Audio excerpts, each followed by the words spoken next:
You know, I was looking at that river table in the corner this morning, Alex. It's funny how people think epoxy is just pour and pray.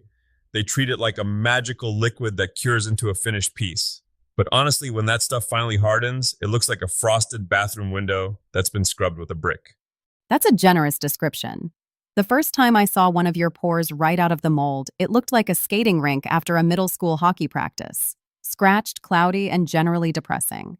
Exactly. The real work, the part that actually makes a client gasp and try to touch the water, starts when the pouring stops. It's all in the flatting and the polishing. If you don't respect the grit progression, you're just making expensive plastic scrap. Well, that's why we're here today. We are doing a deep dive into the mirror finish. No more cloudy resin, no more swirl marks, just pure deep clarity. So, Tiger, for the folks who just pulled their project out of the forms and are staring at a bumpy, dull mess, where do we actually begin? First thing, put the polish down. People always want to jump to the shiny juice way too fast. We have to flat the surface first. I'm talking about taking a random orbital sander and some P120 or P080 abrasive and leveling the playing field. You're looking for a uniform, dull matte finish. If you see a little shiny valley somewhere, that's a dip you haven't reached yet. Keep going until the whole thing looks like a sheet of gray slate. P120, I feel like most woodworkers get nervous taking anything that aggressive to epoxy. Isn't there a risk of just chewing right through it? Oh, she's a tough customer, Alex. Epoxy is basically a very hard plastic. If you start at 400 grit because you're scared, you're going to be sanding until the next solar eclipse. You need that 120 or 180 to knock down the high spots left by the resin's natural shrinkage or any slight overpour. I usually reach for something like those Mirka Abernet discs, the mesh ones. They don't clog up with resin boogers as fast as standard paper. Resin boogers. Very technical. So, once we've leveled it and it's flat as a pancake, what's the secret to the ladder? Because everyone has a different magic number of grits they swear by. There's no magic, just discipline. It's the staircase of sorrow if you skip a step. I go 120, 180, 240, 400, then jump to 800 and 1200. The leap from 400 to 800 is where the soul searching happens. After 400, I switch from dry sanding to wet sanding. That's a massive turning point. Okay, hold up. Wet sanding. This is where I usually see people making a massive mess and wondering why their wood is starting to swell. If you're doing a hybrid wood and epoxy piece, how do you keep the water from ruining the walnut while you're trying to polish the resin? That is the tightrope walk right there. You have to be surgical. I use a spray bottle with just a tiny drop of dish soap. It acts as a lubricant so the paper doesn't load up. You aren't pressure washing the table. You're just keeping the interface damp. If you're worried about the wood, you can seal the wood grain with a thin coat of finish first to act as a raincoat before you start the wet sanding on the epoxy. That makes sense. But how do I know when I'm actually done with, say, the 800 grit? On wood, you can see the scratches. On epoxy, everything just looks wet and blurry. This is the part where you need a good light and a squeegee. You have to wipe the surface bone dry between every single grit. If it's wet, the water fills the scratches and makes it look perfect. It's a liar. Wipe it dry, look at it under a raking light. That light you have to tilt your head to see. And if you still see a stray curlicue scratch from the 240 grit while you're on the 800, you have to go back. You can't polish out a deep scratch with a fine compound. It's like trying to fill a pothole with powdered sugar. I love that image. Filling a pothole with powdered sugar. So we've worked our way up to 1200 grit. It looks like a soft satin frost. Now we get to the fun part. The part where the shiny stuff comes out. What are we putting on the buffer? This is where we move from sanding to compounding. I like a two-stage approach.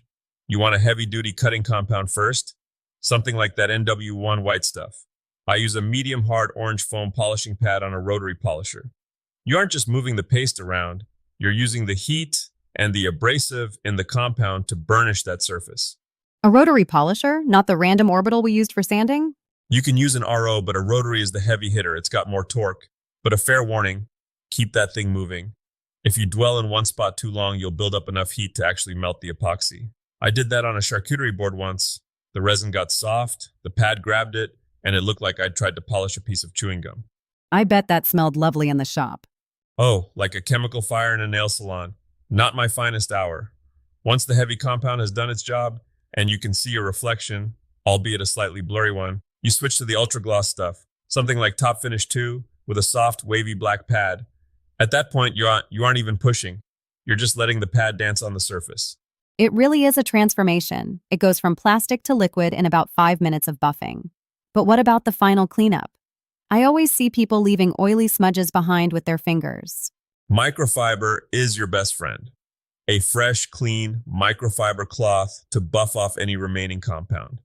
And for the love of everything holy, don't use the same cloth you used to wipe up oil in the garage. One tiny bit of grit in that cloth will ruin 4 hours of sanding in 3 seconds. It'll leave a skating trail across your mirror finish that will break your heart. So let's talk about the pro tips people miss. You mentioned heat. Any other Tiger-isms for the perfect shine? Well, I'll tell you this, check your water. If you're wet sanding and you live in a place with really hard water, sometimes those minerals can actually leave micro scratches. I know guys who use distilled water for their final grits. It sounds precious, I know, but when you're charging thousands of dollars for a desk, precious is just part of the job description. Distilled water. Noted. What about the edges?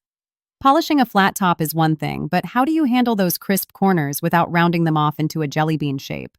Small pads. Get yourself a 3-inch backing plate or even one of those tiny detail polishers. And honestly, hand sand the final edges. Machines are too hungry for corners. It only takes a second for a high-speed pad to zip right through the corner and leave you with a flat spot. That's the recurring theme here, isn't it? Patience and manual checks. It's not a fast process. It's the longest 10 feet of the marathon. You're exhausted, your hands are vibrating from the sander, and you just want to see the finish. But if you rush the 800 grit stage, the 1200 won't save you. And if you rush the 1200, the polish will just highlight your mistakes. It doesn't hide them, it puts a spotlight on them. Spoken like a man who has spent far too many Saturday nights staring at a swirl mark in the middle of a dining table. I've had conversations with swirl marks that would worry a therapist, Alex. At the end of the day, a mirror finish isn't about the products you buy. It's about the habit of looking. It's about cleaning the surface, drying it off, and being honest with yourself about whether that scratch is still there. If it is, you go back down a grit. No ego, just results. I think that's the takeaway. The mirror is just a reflection of how much patience you had during the boring parts. That's exactly it. And when you finally wipe that last bit of haze away and you can see the individual eyelashes on your own reflection, well, that's when you know you've graduated. Thanks for the masterclass, Tiger. I think I'm ready to go polish my next project. Just keep the squeegee handy, Alex, and stay away from the powdered sugar.